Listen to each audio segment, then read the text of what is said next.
Ini trennya. Jadi tren PD Perjuangan sempat turun di April ini pada saat isu gagalnya Piala Dunia U20, kemudian recover elektabilitas PD Perjuangan, terutama setelah mendeklarasikan Ganjar sebagai capres, tapi trennya turun terus.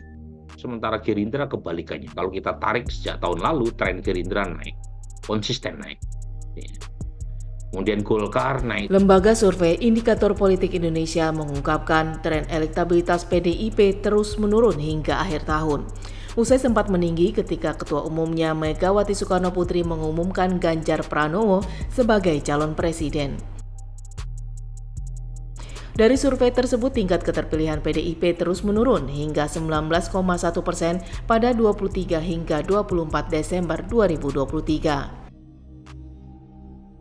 Penurunan elektabilitas partai berlambang benteng moncong putih itu berbanding terbalik dengan Partai Gerindra yang terus naik. Berdasarkan survei yang sama, elektabilitas Gerindra sempat berada di posisi 10,3% pada September 2022, kemudian naik 17,3% pada Juli 2023 dan kembali naik 18,2%. Sedangkan Partai Golkar menunjukkan tren naik turun, di mana pada September 2022 tingkat keterpilihan partai berlambang pohon beringin itu mencapai 10%, kemudian anjlok mencapai 6,7% di Januari 2023. Direktur Eksekutif Indikator Politik Indonesia Burhanuddin Muhtadi menyampaikan alasan orang atau 43,4% dari total responden memilih Gerindra karena suka dengan Ketua Umumnya Prabowo Subianto. Sedangkan alasan masyarakat memilih PDIP karena suka dengan Presiden Jokowi. Namun ia melihat basis memilih PDIP cenderung menurun dan beralih ke Partai Gerindra. Secara keseluruhan, survei menunjukkan elektabilitas PDIP tetap berada di posisi teratas dengan tingkat keterpilihan 19,1%. Posisi kedua ditempati Partai Gerindra dengan tingkat keterpilihan 18,2%. Survei Gerindra, kebanyakan orang memilih Gerindra karena suka Pak Prabowo. Kemudian mana lagi?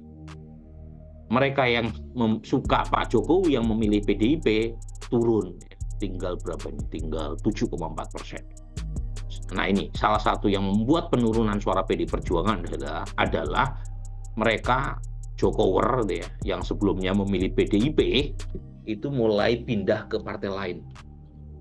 Di antaranya ada yang suka Jokowi, tetapi milihnya Gerindra, 2,6. Mungkin karena Pak Jokowi di mata responden sekarang makin mesra. Survei ini dilakukan pada 23 hingga 24 Desember 2023 melalui telepon. Target survei adalah populasi Indonesia yang berusia 17 tahun dan memiliki telepon seluler.